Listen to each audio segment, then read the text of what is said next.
I can tell you that much right Order. now. Senator Lambie, you'll be in continuation. Questions without notice. Senator Wong. Thank you, Mr President. My question is to the Minister representing the Prime Minister, Senator Cormann.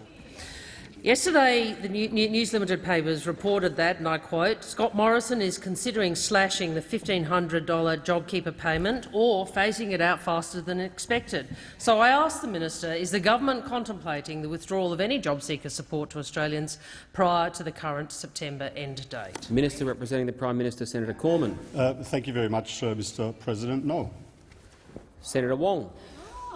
Thank you, Mr President. Government ministers and Liberal MPs and senators are reported to be actively debating ways to phase out COVID-19 support to Australians in need. New South Wales Liberal MP Mr Jason Falinski told media today, and I quote, "I think we should turn off JobKeeper as soon as possible. As soon as the schools are back, then it should go." Does the Prime Minister agree with his backbencher? Senator Cormann.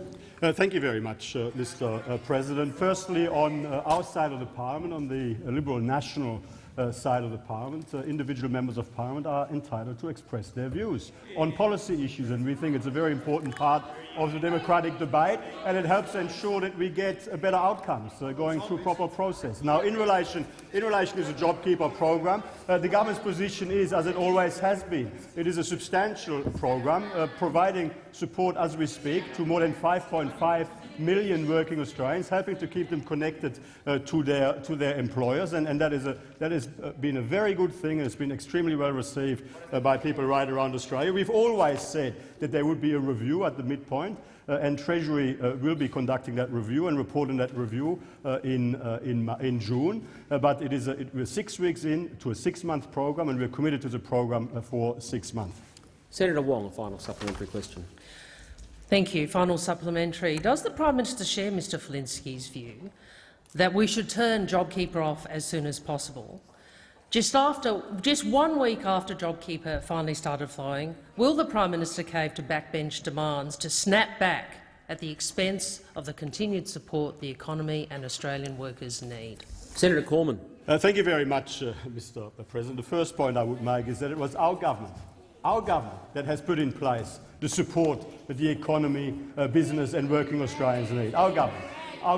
Now, what I would also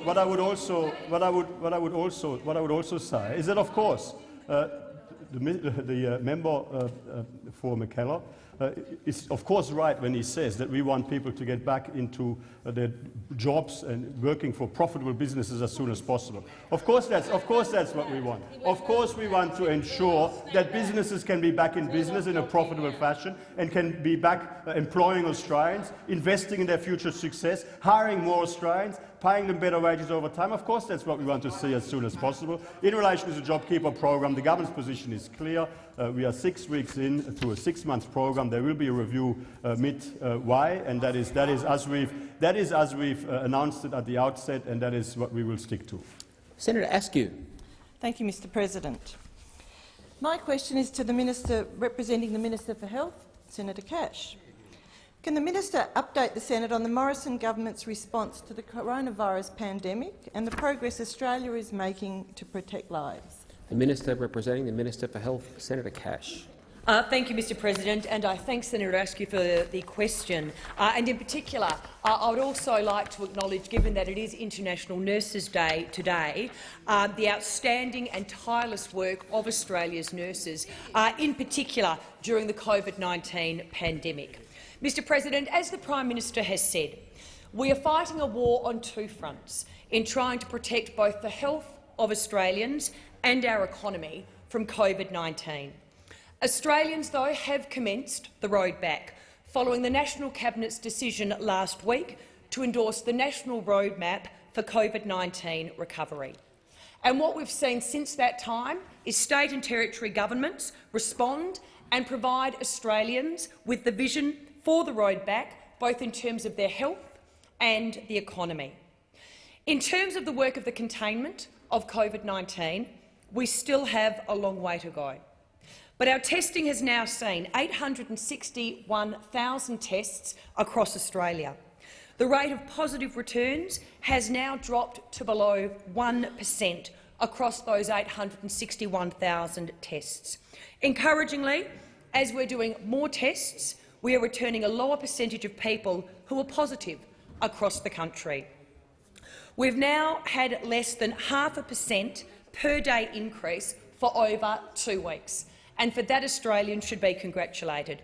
That is an extraordinary milestone, and one which even 6 or 8 weeks ago would have appeared impossible. We are now seeing downward pressure on those numbers across the country, and that is only because of the hard work of Australians. And on behalf of the Minister for Health and the government, I acknowledge the hard work of all Australians in achieving those numbers. Senator Askew, a supplementary question. Thank you. Can the minister advise how Australia's response compares internationally? Senator Cash. Thank you, Mr President, and yes, I can. Our job as a government has been very, very clear, and that is to stand up for and to protect Australia's interests, in particular the health and safety of Australians. We have had, particularly when you look at, in an international context, significant success in managing and containing the outbreak of COVID-19 here in Australia. We have one of the highest testing rates in the world and one of the lowest mortality rates in the world. We've seen the growth in the number of COVID-19 cases go from more than 20% per day just a few weeks ago to less than 0.5% today.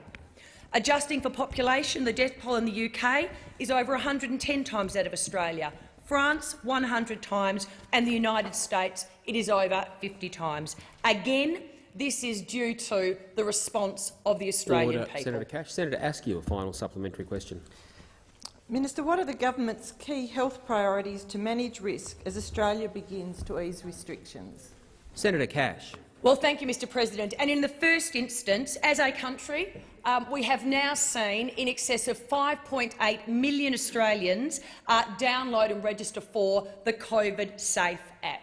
Mr President, now more than anything, as we commence that road to recovery, we encourage even more Australians to download the COVID Safe app. This is an important public health initiative that will keep Australians safe from the further spread of COVID-19 through early notification of possible exposure. Mr President, we've also seen a 3-step roadmap adopted by all states and territories, and we now have the capacity to meet all of the foreseeable scenarios in Australia. And again, I congratulate Australians for the hard work that they have undertaken. Through the steps that they have taken, we have managed to flatten the curve through our containment measures, and we have also been able to adopt— Order. Senator Cash. Senator Gallagher. Thank you, Mr President. My question is to the Minister representing the Prime Minister, Senator Cormann. ABS data released earlier this month showed that up to 700,000 people had lost their jobs since mid-March due to COVID-19. The RBA is predicting that unemployment will reach 10% by the middle of the year and remaining persistently high for years to come. Does the government agree with the RBA's assessment, and in what year will unemployment return to pre-coronavirus levels? Minister representing the Prime Minister, Senator Cormann. Thank you very much, Mr President. Well, the first point I would make is that, yes, we are going through a challenging period as a result of a very serious external health shock. The measures that we've had to take in order to save lives and protect people's health have required us to make decisions which have had a very negative, devastating effect on the economy. We are sort of now coming out somewhat on the other side, which is why we've been able to see some of the early phases of the easing of restrictions taking place around Australia. But I mean, this is an incredibly challenging period. Australia is in a better position than many other countries around the world. We are winning the fight against the virus, but there is still a lot of risk. The Shadow Minister for Finance asked me about our expectations in terms of the unemployment rate. Well, the Treasurer and Treasury already announced some time ago that the expectation was for unemployment to reach 10%. During the June quarter. If it hadn't been for our measures, the expectation would have been that would have been 15%. And if you look at, again, on the economic front, at some of the other countries around the world, you will see unemployment rates of 15% and higher in many economies around the world that have also had to deal with this challenge. We are not making firm forecasts now. We've shifted the budget to October for a reason, and that is because there is too much uncertainty in terms of the economic context to make credible forecasts now. We will be providing a further update in an economic statement in June. That is what we have publicly announced. And in that economic statement, which comes after the March quarter national accounts have been released in early June, we will be providing further assessments of our expectations on economic parameters like the ones Senator Gallagher has referenced. Order, but it would be premature to say more than we have now. Answer has expired. Senator Gallagher, a Thank you, supplementary Mr. question. President. Deloitte has also projected that unemployment levels will remain at heightened levels for years to come, predicting it won't reach its pre-COVID-19 level until at least 2024. However, on the 13th of March, the Treasurer said, and I quote, "The Prime Minister was very strong on how there would be a snapback. They were his words. The economy would snap back." Does the Prime Minister stand by his snapback claim? Senator Cormann. Thank you very much, Mr. President. Of course we want to see a strong economic recovery on the other side of this crisis. I mean, that is self-evident. That is self-evident that that's what we want to see. And let me say, any Australian who is watching what has happened in other economies around the world and compares that with what is happening here in Australia would say that both on a health front and on an economic front, that Australia is performing comparatively better. That doesn't mean that we're not facing continued challenges. Of course we are. And of course there's going to be much hard work that will need to be done. But let me tell you, our agenda of lower taxes, a smaller government, encouraging and incentivizing hard work, effort, risk-taking, I mean, these are the sorts of policy values and principles that will stand Australia in very good stead, that will help us to ensure that Australians will have the best possible opportunity to get ahead in the future. We need a strong private sector-led recovery. We need to ensure that the 9 out of 10 working Australians who work for private sector businesses have the best possible Senator Cormann, job time opportunities. for the answer has expired. Senator Gallagher, a final supplementary question. Thank you, Mr. President. Minister, don't Australians deserve better than a post-crisis snapback to an economy in which workers worry about job insecurity and where job seekers are relegated to poverty? Senator Cormann. Thank you very much, Mr. President. I completely reject the premise of that question. I completely reject the premise of the question. I reject the premise of your description of the way the economy was.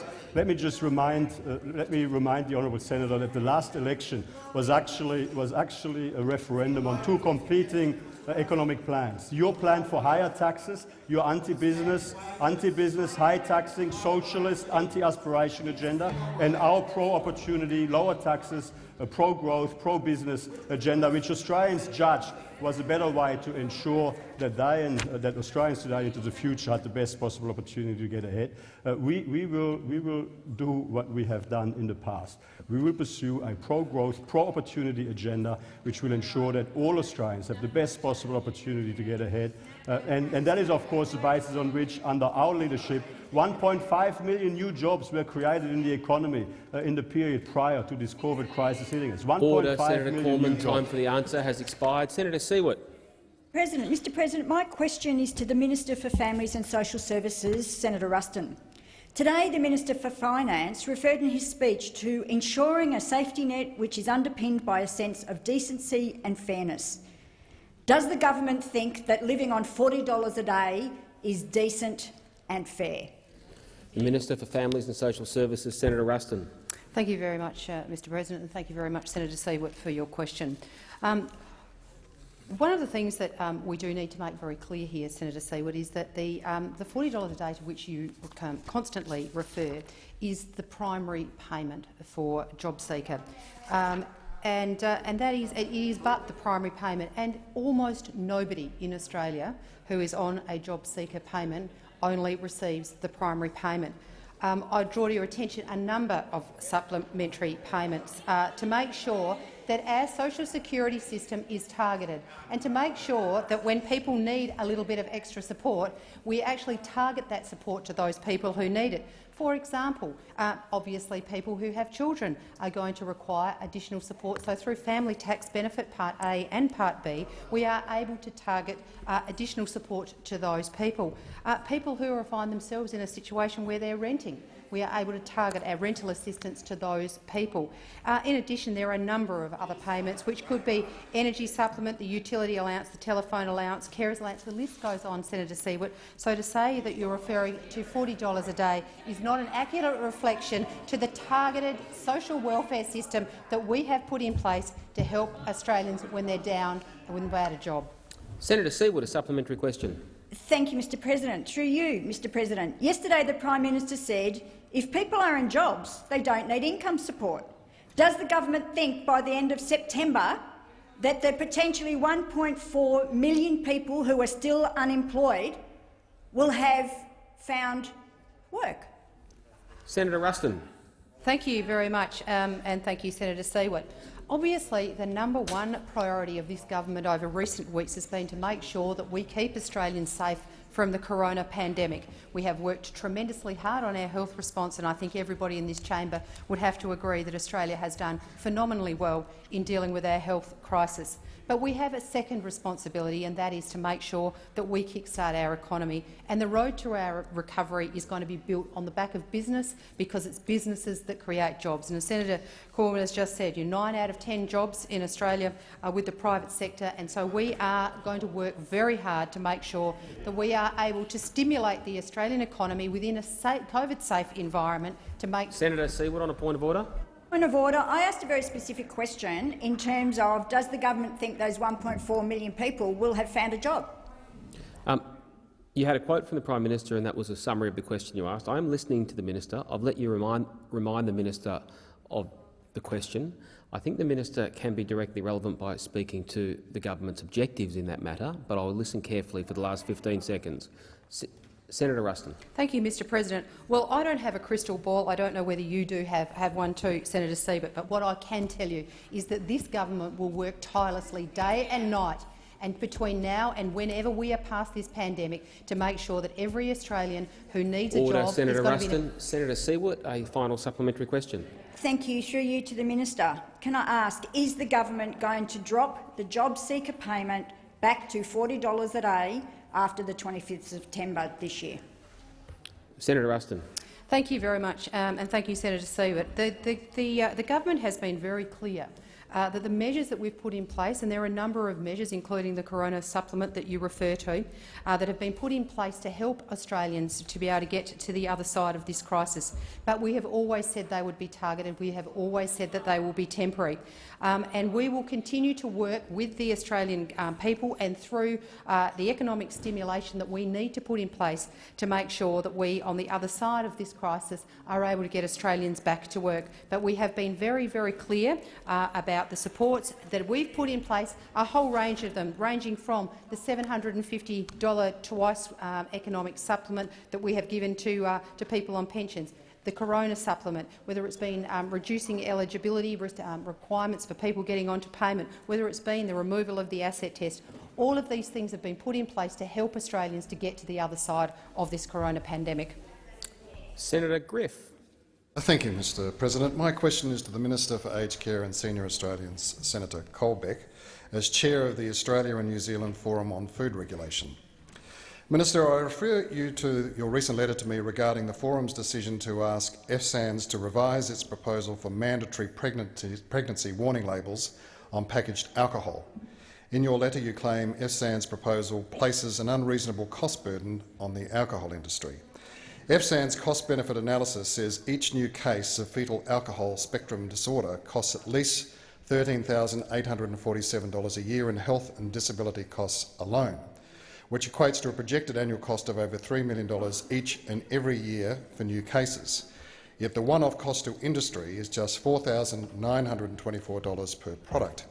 Minister, are lives or alcohol industry profits more important to government? The Minister for Aged Care and Senior Australians, Senator Colbeck. Thank you, Mr President. Thank Senator for his question. Mr President, the decision that I wrote to you about in response to your correspondence was a decision made by ministers of all states, territories and the New Zealand Government with respect to the report provided to food ministers into the labelling of alcohol and pregnancy warning labels.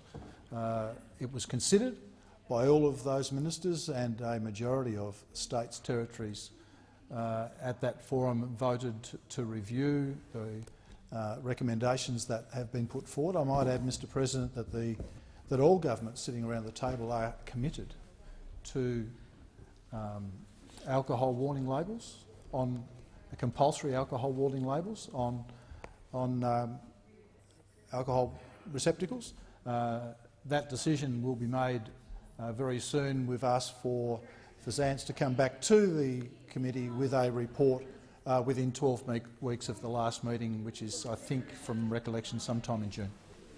Senator Griff, a supplementary question. Minister, your letter also mentioned FSANZ as being asked to review the colour of the warning label, and FSANZ elected to use red because, and I'll quote, evidence indicates red increases the speed of identification and level of attention the warning receives. Minister, why does the government or the respective state governments have an issue with using red on a warning label, given FSANZ's evidence-based reasons for using it? Senator Colbeck. Thanks, Mr President. The evidence presented in FSANZ's report also talked about the importance of contrast on labels. And in some circumstances, red, quite frankly, just isn't practical. The point that Senator made in his primary question with respect to cost was one of the considerations that was a part of that process as well. But I can say quite categorically the importance of pregnancy warning labels is such that it needs to be visible on a label, and in that context contrast is important. And a red symbol on a red label simply won't work. So one of the concerns that we had was that there was appropriate contrast of the label, of the symbol on the label, and that's one of the things that food ministers asked FSANZ to reconsider as a part of our decision-making process. And as I said, the report to come back to food ministers meeting within 12 weeks of Order, that Senator report. Colbeck. Senator Griff, a final supplementary question. Minister, you stated that you are committed, and everyone is committed, to mandatory pregnancy warning labels. If the revised proposal that comes back within 12 weeks from FSANZ puts forward essentially the same recommendation as in the original proposal, will you accept it? Senator Colbeck. Well, Mr President, that is in fact quite a hypothetical. We've asked FSANZ to review the report that it provided to us. We've pointed to two particular issues that we wanted FSANZ to reconsider. My conversations with them is that they are considering that work. We've asked them to report back to us within 12 weeks so that we can reconsider it. And hopefully, Mr President, we'll be in a situation whereby later in this year we have a decision to have mandatory pregnancy warning labels on alcohol receptacles within a period of time. Senator Keneally. Thank you, Mr President. My question is to the Minister representing the Treasurer, Senator Cormann. How many Australians are earning more than their normal wage because they are now receiving the JobKeeper wage subsidy of $1,500 per fortnight? Minister representing the Treasurer, Senator Cormann. Thank you very much, Mr President. I'll take that question on notice. Senator Keneally, a supplementary question. Order. Senator Keneally. Why should a single mother working as a casual teacher for 5 years miss out on JobKeeper because she hasn't worked 12 months with a single school, while a university student who's been a part-time worker for a lengthy period receives significantly more than their regular income? Shame on you. Senator Cormann. Thank you very much, Mr President. There is clearly evidence emerging of a split between Mr Albanese and Mr Chalmers, a clear split between Mr Albanese and Mr Chalmers, and clearly Senator Keneally, right for the moment at least, is on Mr Albanese's. Yeah, she's on Mr Albanese's side, because this is the point Mr Albanese raised when Mr Chalmers, the Shadow Treasurer, was all in favour of the way we framed it and saying it was better to err on the more generous than the less generous. Senator Keneally on a point of order. I think you know, Mr President, my point of order is going to be direct relevance. The question that I asked clearly went nowhere near any of the things the minister is talking about. I would be appreciated if you could draw him back to the disparity between the single mother and the university student. Senator Keneally, I will draw the minister's attention to the question you asked. And Senator Cormann, I ask you to return to the question. Senator Cormann. Well, clearly Senator Keneally is very sensitive about what I've just revealed to the Senate chamber. And I mean, the argument that she's picking up, and that is directly relevant to the question that she's asked, the argument that she's just picking up is the argument that Mr Albanese pursued on Fran Kelly this morning, where he is raising precisely that question, directly relevant to the question.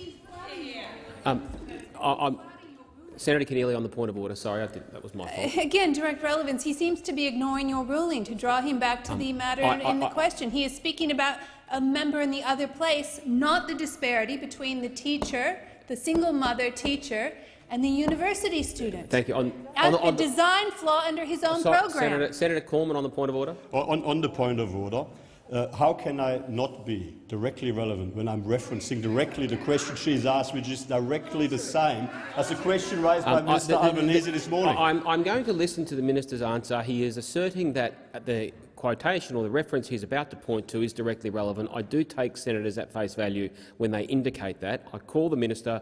He has 11 seconds remaining. Well, this is what Mr Albanese said this morning, and it goes directly to the question that Senator Keneally raised. Well, I don't think there's ever been a justification for people to get more money than they were getting before. I wanted to have order, Senator. Well, the question has expired.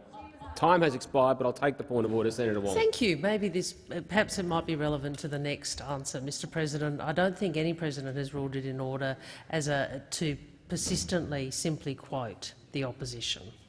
This goes to administration. This goes to the administration of public monies in this minister's portfolio. On the point of order, Senator Keneally's point of order, I allowed some latitude in her making it due to the first part of the minister's answer. The point being, I cannot instruct the minister how to answer a question, nor to address a specific term in it or an example in it, as quoted by Senator Keneally. The minister must remain directly relevant. I didn't get to hear the end of that, but I'll ask ministers to keep in mind the need to be directly relevant, not broadly relevant, to the question asked. Senator Keneally, a final supplementary question. Thank you. Can the minister confirm that approximately 1 million casual workers, such as the single mother who's worked as a casual teacher for 5 years, are missing, because they haven't been with a single employer, are missing out and remain excluded by the government's design of the JobKeeper program? Why won't the Treasurer fix the government's design flaws and use his extraordinary powers to include hard-hit Australian casual workers into the program? Senator Cormann. Thank you very much, Mr. President. We are supporting long-term casuals, and we are relying on the definition of long-term casuals in the Fair Work Act. And I mean, the whole objective of JobKeeper, as opposed to job seeker, is to keep workers connected to their employer. And indeed, as far as casuals are concerned, that is for casuals who've worked for the same employer for 12 months, at least 12 months. Now, and we are, of course, providing support to more than 5.5 million Australians, a staggering number, 5.5 million Australians through this JobKeeper program, and the number is, I believe, still rising. But of course, I mean, there are other supports available subject to their circumstances, depending on how much they otherwise earn and the like. But there are other supports available for those who find themselves out of work through the Job Seeker program, which of course comes with all sorts of additional benefits as well, such as of course rental assistance. Order, and Senator family Cormann. tax Time for benefit the payments answer and the has like. expired. Senator McMahon. My question is to the Minister for Trade, Tourism and Investment, Senator Birmingham. Can the minister outline the benefits of the Indonesia-Australia Comprehensive Economic Partnership Agreement and inform the Senate when the agreement will enter into force? The Minister for Trade, Tourism and Investment, Senator Birmingham. Thanks, sir. Thanks, Mr. President. I thank Senator McMahon for her question, and of course, knowing that the Northern Territory in particular has enormous opportunities from closer relations between Australia and Indonesia, and I know that your passion there is to see those opportunities realised. So I'm very pleased to inform Senator McMahon and the Senate that following discussions I had early last week with my Indonesian counterpart, Agus Suparmanto, that Indonesia completed last week its domestic ratification procedures and provided formal notification to Australia which means that the Indonesia-Australia Comprehensive Economic Partnership Agreement will enter into force on the 5th of July. Closer economic relations and closer strategic relations between Australia and Indonesia has been a long-term objective for Australian governments of all political persuasions, and I do note, as IA-CEPA heads towards entry into force, the bipartisan support that was offered for the agreement and the legislation enabling it. It is crucial that we see this continued strength and growth in the relationship between Australia and Indonesia and, indeed, the trade opportunities that it will create. And the trade opportunities from IA-CEPA are quite real and tangible. Over 99% of Australian goods exports to Indonesia will enter duty-free or under significantly preferential arrangements. This will see some 575,000 live cattle able to enter Indonesia duty-free in year one, some 500,000 tonnes of feed grains, including wheat and barley and other grains, be able to enter duty-free in year one. Up to an estimated 455 semi-trailer load equivalents of oranges will enter duty-free. Potatoes, carrots, frozen beef and sheep meat tariffs, dairy tariffs, all of them being reduced, as well as goods such as rolled coil steel, to the equivalent almost to make enough for 5 Sydney Harbour bridges each year. Senator Birmingham. Senator McMahon, a supplementary question. Thank you, Mr President. Can the minister advise the Senate of the feedback from farmers and industry groups about the agreement, which will provide new market opportunities and protect livelihoods for our farmers and business owners? Senator Birmingham. Mr President, given the scale of the new opportunity created with Indonesia as a large and we trust still fast-growing economy once it recovers from the challenges of COVID-19, there's been very warm reaction from Australian farming and other industry representatives. The chairman of Grain Growers said that access to this new feed grain market is great news and timing could not be better. We have safe, nutritious grains for Australians as well as our closest neighbours. Ozveg's National Manager of Export Development said that this should lead to an immediate increase of over 300% in current trade values of fresh vegetables to Indonesia. The National Farmers Federation said that the entry into force of IA-CEPA provides some much-needed perspective for Australia's farmers, encouraging us to look beyond the present hardships of drought, bushfires and coronavirus and to the bright future ahead. While the Business Council of Australia said that it will help open new markets, create new jobs and build a stronger recovery for both nations, and that is certainly the government's aspiration to see that strength for both. Senator McMahon, a final supplementary question. Thank you, Mr President. How is the coalition government working to keep trade flowing, to keep more Australians in work? Senator Birmingham. Mr President, despite the challenges posed by COVID-19, the latest ABS trade data shows that Australia recently recorded our 27th consecutive monthly trade surplus. And indeed it was a record, another record trade surplus to the tune of some $10.6 billion. And I'm pleased to highlight for Senator McMahon's benefit and others from the Northern Territory that this included a record value of goods exports, and that indeed goods exports from the Northern Territory increased in 2019 by some 73% under the policy settings of our government. But during the month of March, we saw strong goods exports growth to a range of different markets for Australia. A 354% increase in goods exports to Hong Kong, a 30% increase to the Republic of Korea, a 96% increase to the United Kingdom and a 51% increase to the United States of America. All of this demonstrating that the diversity of opportunities available to Australian exporters continues to grow and they continue to seize those opportunities. Time for the answers expired. Senator Lambie. Thank you, Mr President. My question is for the Minister for Defence, Minister Reynolds. In July 1940, the mortally wounded leading seaman Jack Mantle trained his weapon on a swarm of Nazi Stukas attacking HMAS Foylebank. Jack Mantle was awarded the Victorian Cross. 2 years later, the HMAS Armidale was hit by Japanese aircraft and began to sink rapidly. 18-year-old ordinary seaman Teddy Sheen was wounded during the attack, but rather than flee, he strapped himself to his anti-aircraft cannon and opened fire. That decision to tie his fate to a gun sinking to the bottom of the ocean brought down 2 planes and helped save the lives of 49 crew. You have the power to recommend Teddy for Australia's highest military honour, the Victorian Cross. So our question from Tasmania is this: what more could Teddy Sheehan have possibly done to have earned a Victorian Cross? The Minister for Defence, Senator Reynolds. Thank you very much, Mr President, and I thank very much Senator Lambie for that question. Senator Lambie, I am very well aware of the heroism and the service and the sacrifice of Teddy Sheehan. He did the Australian Navy a great credit, and he is worthy of significant acknowledgement. The issue you raise in terms of a posthumous Victoria Cross is a very challenging policy issue, which does not in any way detract from his worthiness in terms of his service. Senator Lambie, I will take that question on notice because I'll have to find out the status of this, and I will come back to you at the earliest possible opportunity. Senator Lambie, a supplementary question. Thank you, Mr President. The government and yourself have had the Teddy Sheehan report for the Awards and Honours Tribunal since July 2019. We're nearly 12 months on. Your government and yourself have blocked every effort to get it released because you say you're preparing a response. How long does it take to say accept or does not accept to a document? What is the hold-up? Senator Reynolds. Thank you very much, Mr President. And again, I will, Senator Lambie, take that on notice and get back to you at the earliest possible opportunity. I do need to check with the Minister for Veterans Affairs, and I will get back to you as soon as I can. Senator Lambie, a final supplementary question. Thank you, Mr President. Gary Ivory, the nephew of Teddy Sheehan, wrote to the Prime Minister in February asking for an update on when to expect a response from the government.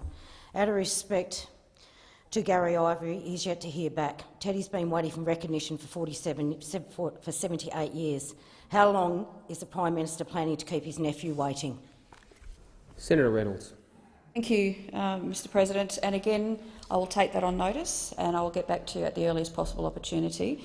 And I do, as I said, I do understand the passion for his service and his contribution to our nation, not only by Tasmanians, but by all naval personnel and, in fact, all Australians. But as I said, the awarding of a posthumous VC is not a simple issue, but I will get back to you as soon as I possibly can, Senator Lambie. You have my word on that. Senator McAllister. Thank you, Mr President. My question is to the Minister representing the Prime Minister, Senator Cormann. On the 20th of April, superannuation funds wrote to the Assistant Minister for Superannuation, Senator Hume, outlining their concern about the risk of fraud under the government's early superannuation scheme and calling on the government to enact greater protections. On the 1st of May, the very same day that the government received advice from the AFP saying that it was investigating suspected fraud in the scheme, Assistant Minister Hume replied to concerned superannuation funds saying the government had, and I quote, substantial checks in place to guard against fraud. Does the Prime Minister stand by Senator Hume's claim? Minister representing the Prime Minister, Senator Cormann. Thank you very much, Mr President. Of course he does. Senator Hume is doing an outstanding job, an absolutely outstanding job in helping the government develop our response, supporting Australians through this crisis. Supporting Australians through this crisis, helping Australians who have lost their job or who have lost significant work hours, who are facing significant financial challenges, to be able to get through this period, pay the mortgage, pay the fees that they're facing by accessing some of their superannuation early. This is actually not a new system. Hardship provisions and early access to superannuation under hardship provisions is a well-established system. We have adapted it in this context. And of course, the correspondence that the senator refers to had some other assertions too, like that somehow $50 billion worth of superannuation savings would walk out the door. We always said that that was an excessive and an exaggerated prediction, and if you look at the figures that the way they have been developing, that is indeed been proven to be right. Point of order. Senator McAllister. I wish to raise a point of order about relevance. I am hoping to learn whether the Prime Minister stands by the Minister's claim that substantial checks were in place to guard against fraud. That is the material issue in this question, and I would like an answer. That is on the point of order. Or on the point of order, Senator McAllister. That was the conclusion of your question. I am listening carefully to the minister's answer. I can't instruct him which part of a question to answer, but he is allowed to address any parts of the preamble to that concluding question. So I'm listening carefully to the Minister. Senator Cormann. Thank you very much, Mr. President. Senator Hume was right, the Prime Minister's right. Of course there are substantial checks and balances, but any program, any government program, any business is exposed to the risk of fraud. And if and when fraud does occur, you take appropriate action. And of course appropriate action was taken. This is not a widespread problem, it is an isolated problem. But of course, as is appropriate, I mean, there is fraud in relation to JobSeeker. There's fraud. I mean, do you suggest that we should close down the entire JobSeeker program because there's a risk of fraud? There's a risk of fraud in relation to any government program. And of course, you put appropriate checks and balances in place, which does not entirely eliminate the risk of fraud. But when fraud is detected, you take action. And that is, of course, what is happening, consistent with the laws that this Parliament passed with your support. Senator McAllister, a supplementary question. Thank you, Mr. President. Why did it take the government 7 days from receiving advice from the AFP about suspected fraud to suspend assessments under the scheme? Senator Cormann. Thank you very much, Mr. President. As I've indicated, these were isolated examples and appropriate action was taken. The minister has concluded his answer. Senator McAllister, a final supplementary question. Only 3 days after the government suspended assessments under the scheme, the responsible minister reopened assessments. Can the minister guarantee no further Australians will be defrauded of their retirement savings through this scheme? Senator Cormann. Thank you very much, Mr. President. Can Senator McAllister guarantee that nobody in Australia will speed because our speed limits— Order. Order. Senator Wong on a point of order. Point of order, direct relevance. And he might think it's funny to dismiss this, but they are the government, and the question is about the government's program and the probity of the government's program. Could the minister please be directly relevant to the question? With respect, on the point of order, I mean, the minister had been speaking for 7 seconds. I didn't have him at a full stop at that point. I don't believe if he was prefacing his answer with such a statement that I would be in a position to rule it as not being directly relevant 7 seconds into the answer. I've allowed you to challenge the minister's answer. There's a time for debating it after question time. Senator Cormann. Thank you very much, Mr. President. It might be very hard for Labor senators to understand, but for Australian families facing hardship during this period, this is actually an important option for them to be able to release some of their own money, in order to deal with their cost of living pressures through this period. Appropriate checks and balances are in place, and of course we'll continue to take action as appropriate. Direct relevance. The minister was asked a specific question about guaranteeing that no further Australians would be defrauded under your scheme. I can answer, Mr. President. With respect, Senator Wong, I mean, can I conclude my? And I'll take a point of order. I'll take a further point of order after I rule. Your point of order there moves into asking me to instruct the minister how to answer a question, which I don't believe is within my power. He was talking about the risk of fraud or otherwise, as I was listening to in the program. I believe that is being directly relevant, and there's an opportunity to debate it afterwards. I can't instruct him to answer a question or use a particular term. Senator Cormann. Thank you very much, Mr. President. We will continue to manage this program appropriately, which is very popular, and we will ensure that all Australians' interests are appropriately looked after. Order. Order on my left. Senator Patterson. Thank you, Mr. President, and what an excellent answer about an excellent program. But my question is for the Minister for Defence, Senator Reynolds. Can the minister update the Senate on what actions Defence has been taking in support of whole-of-government efforts to reduce the spread of COVID-19? The Minister for Defence, Senator Reynolds. Thank you very much, Mr. President, and I thank Senator Patterson for that question. And the answer is I certainly can. While this government has been focused on protecting Australians and enabling Australians to live safely in the age of COVID, Defence has yet again been playing its part. And it's not only our men and women in uniform across the 3 services, it's also personnel from right across the Department of Defence who have been assisting in the whole-of-government response right across this nation. Defence has been responding in 4 key ways. We established in March a COVID-19 task force, and the 4 areas of main response are assisting states and territories with their health responses, Secondly, assisting with the economic stimulus activities, particularly with our engagement with defence industry. Also ensuring, of course, that our men and women overseas, there are 1,000 of them, are safe and well, and also dealing with all of the other issues of national security. But fourthly, we have been providing additional support to our near neighbours, because clearly the threat of COVID-19 in many of our smaller Pacific nations in particular has the potential to be quite catastrophic. Today we have over 2,000 ADF personnel on the ground doing tasks ranging from contact tracing, quarantine compliance and also, importantly, protecting our Indigenous communities. For over a month, just a few examples, for over a month a small team of highly qualified ADF engineering maintenance specialists helped a surgical face mask company in Shepparton boost the output exponentially of life-saving facial masks until sufficient civilians were able to be trained to actually now run that facility. And more recently, as part of an AUSMAT-led Commonwealth team, the ADF deployed 50 personnel to the North West Regional Hospital in Burnie for 2 weeks to allow the staff to go into isolation and provide much-needed medical support to over 400 residents of North West Tasmania. Senator Patterson, a supplementary question. Thank you, Mr President.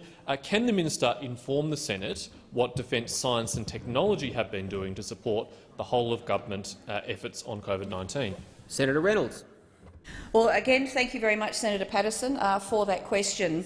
Without question, the men and women of our Defence Science and Technology group are, without doubt, some of the smartest and most capable men and women in the world. And I'm extremely proud of the contribution that our defence scientists have made, contributing their expertise and their smarts to researching COVID-19 virus and also for mitigation activities. Defence has partnered with a South Australian company, Axiom Precision Manufacturing, to rapidly produce a new face shield, boosting the supply and also expanding local industry capability. Our Chief Defence Scientist, Professor Tanya Monro, is leading a rapid response group aimed at repurposing existing non-invasive ventilators and turning them into invasive ventilators. Defence is also researching the virus's survivability on a range of different surfaces, and we're doing that in conjunction with a range of international partners.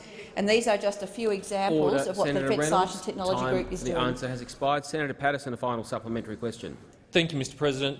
Can the minister outline what actions the Australian Signals Directorate have been taking to protect Australians online and to support Australia's economic resilience in response to COVID-19? Senator Reynolds.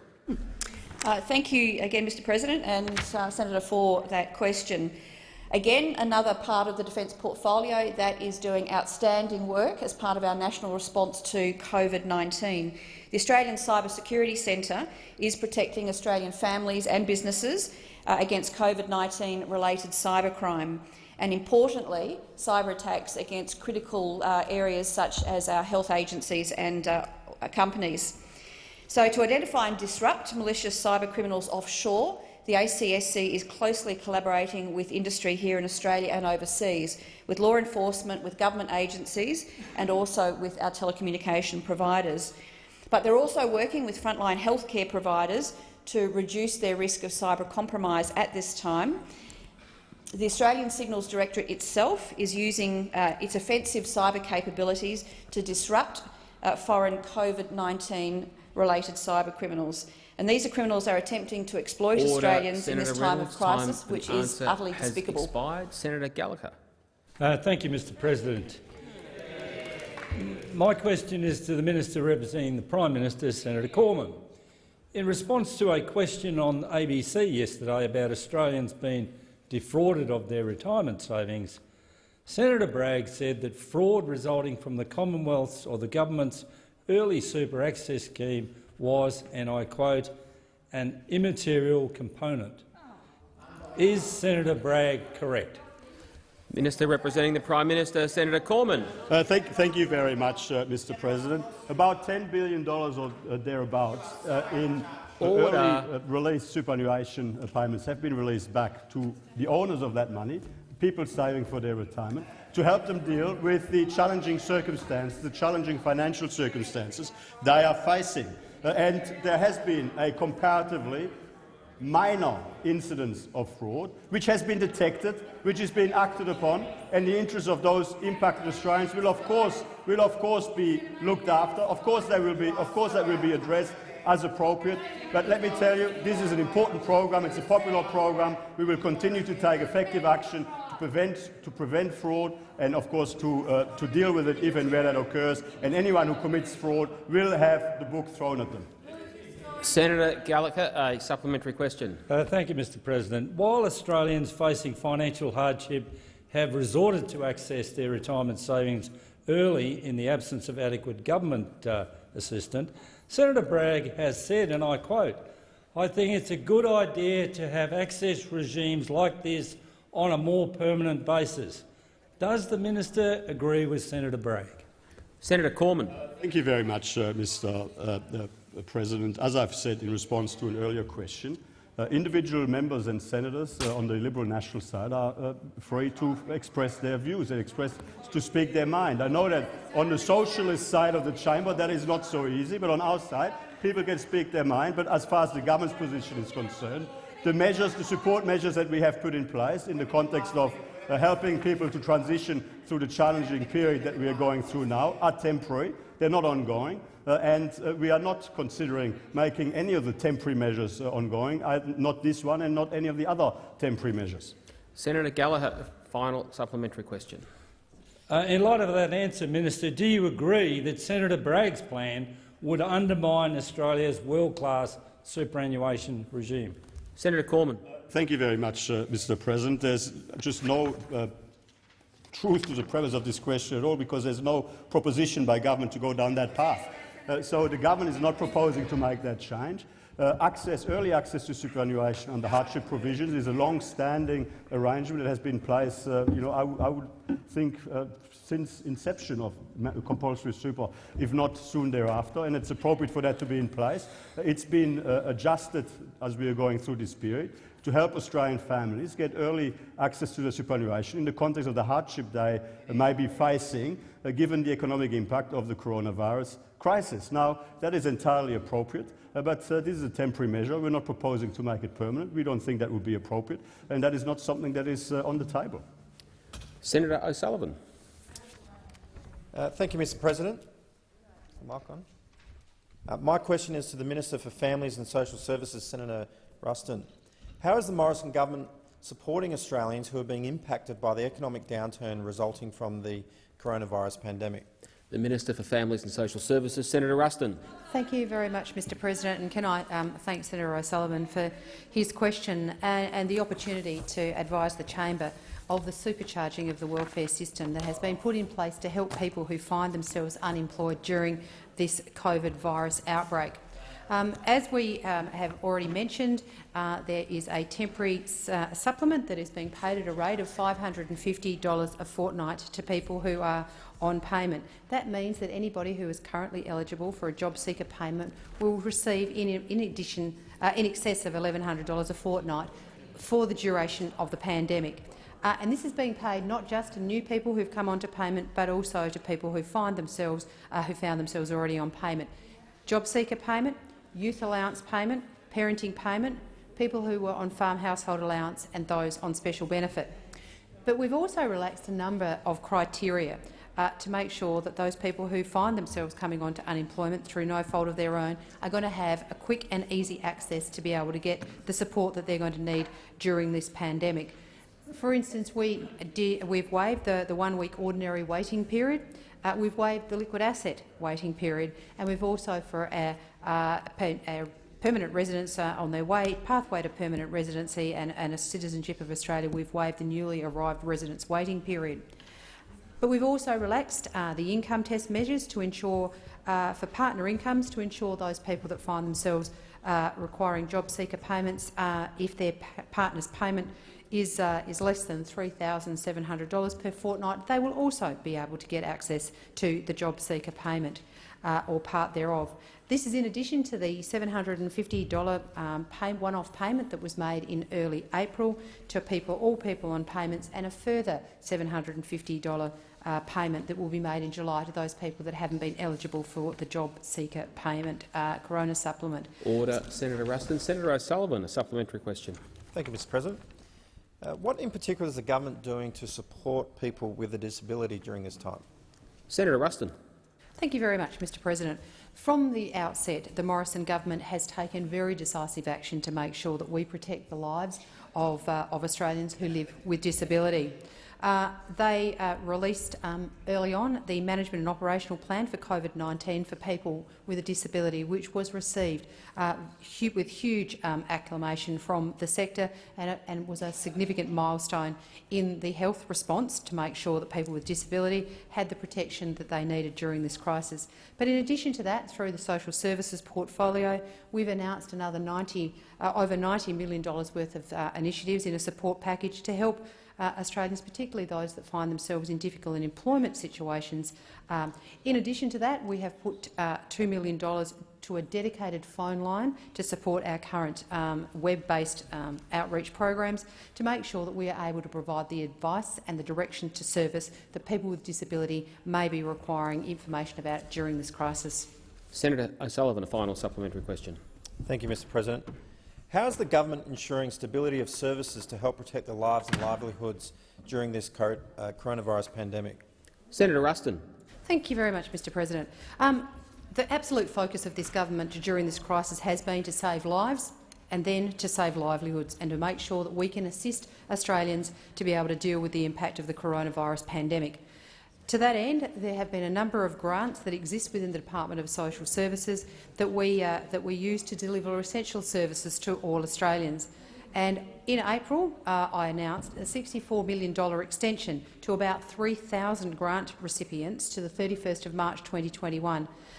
Those are the grants that would have possibly ceased in the coming months. This is to make sure that we are able to maintain a continuity of service throughout this time, to make sure that we're providing the services to Australians, particularly those that are most at risk of this pandemic.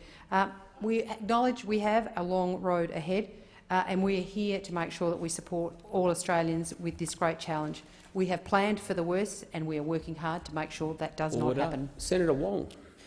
Thank you, Mr. President. My question is to the Minister for Foreign Affairs, Senator Payne. The Sunday Mail Brisbane reported that LNP member for Dawson, Mr Christensen, blindsided Cabinet ministers by launching an inquiry into diversifying Australia's trade and investment profile by the Joint Standing Committee on Trade and Investment Growth. When did the minister first become aware of the inquiry?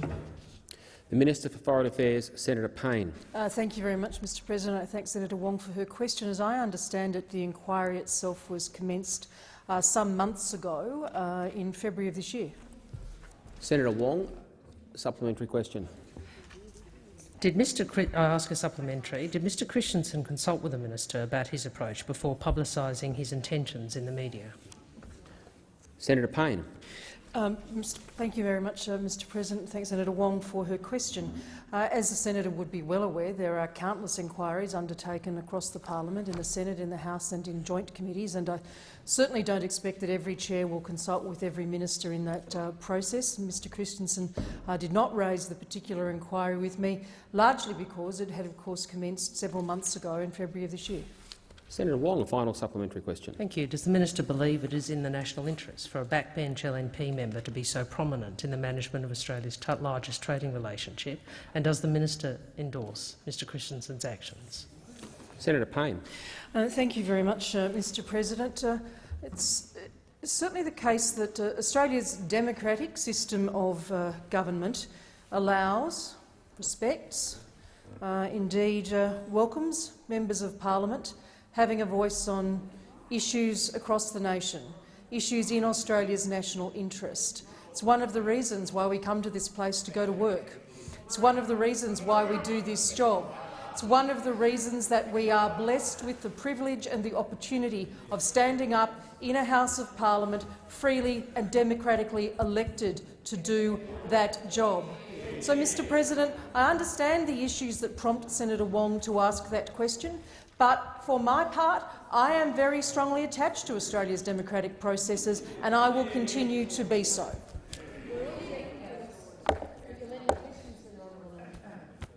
Senator Bragg. Thank you, Mr. President. Thank you very much. Order. Thank you very much. You're immaterial. Sorry. Thank you. Completely immaterial, Murray. Will I go ahead or? Yes, Senator Bragg. Yeah, great. Thank you. Thank you very much. My question is to the Minister for Employment, Skills, Small and Family Business, Senator Cash. Can the minister update the Senate on how the Morrison government's economic response to the coronavirus pandemic is helping small and family businesses to remain resilient and supporting the livelihoods of business owners and their employees during this unprecedented economic crisis? Minister for Employment, Skills, Small and Family Business, Senator Cash. Thank you, Mr. President, and I thank Senator Bragg for his question. Small and family business, they are indeed the backbone of the Australian economy, and the Morrison government has put in place a significant range of support measures to help them through the COVID-19 pandemic. In particular, we have an investment of $320 billion across the forward estimates, representing 16.4% of annual GDP. Mr. President, as the Minister for Finance has said today, the support is temporary, measured and scalable. And a centrepiece, of course, of this historic support package is our $130 billion JobKeeper payment. Mr. President, in the absence of the Morrison government's JobKeeper payment, Treasury estimates that unemployment would have been at least 5 percentage points higher and would have peaked at around 15% in the September quarter. Mr. President, the ATO has now received around 835,000 enrolments from entities that employ over 5.5 million Australians. Money began flowing back to these businesses last week, and as a government we are confident that the JobKeeper payment and the ability to maintain that connection between employers and employees will enable those businesses to return with their teams as soon as they are able to. Mr. President, in addition to the $130 billion JobKeeper payment, we're also providing much-needed cash flow support to small and medium businesses, with boosts of between $20,000 and up to $100,000 to eligible businesses delivered through credits in the Business Activity Statement system. The measure has gone a long way to improve confidence among our small and medium businesses. Mr. President, small and medium businesses are the backbone of the Australian economy, and we will continue to support them. Senator Bragg, a supplementary question. What actions is the government taking to ensure small businesses can access the cash they need during this time? Senator Cash. Well, thank you, Mr. President. And we know that cash flow remains critical, in particular at this time, to small and family businesses. Mr. President, the Boosting Cash Flow measure to date has delivered almost $7.79 billion in cash flow to nearly 440,000 businesses. Via this measure, money is going directly into the bank accounts of these small and medium businesses who employ Australians. Mr. President, we're also facilitating greater access to finance through the SME Guarantee. This is helping small and medium businesses access much-needed funds by providing lenders with a guarantee of 50% of new unsecured loans up to $250,000. Almost $1 billion of loans to small businesses have been approved to date. Again, small and medium businesses, the backbone of the Australian economy, and we will continue to support them. Senator Bragg, a final supplementary question. Thank you, Mr. President. What steps is the government taking to ensure small and family businesses are able to recover once restrictions are lifted? Senator Cash. Well, Mr. President, as we saw last Friday with the meeting of National Cabinet, we are now on the pathway or the road to recovery through the three-step process that has now been implemented by the state and territory governments. We have one goal in 2020, and that is, of course, to protect, in the first instance, the health and the well-being of Australians and their livelihoods through what is a global crisis, and to ensure that when the recovery comes, we are well positioned to bounce back strongly on the other side. Mr President, as the Prime Minister has said, the pathway to our recovery will be through growing the Australian economy, and you do this by supporting your small and medium businesses who employ nearly 7 million Australians. Mr President, when we came to government, we backed these businesses through lower taxes, cutting red tape and providing incentives for them to invest back into their businesses. And through this crisis, we will continue to support them because they are the backbone of the Australian Senator economy. Cash. Senator Cormann. Thank you, Mr President. I ask that further questions be placed on the notice paper.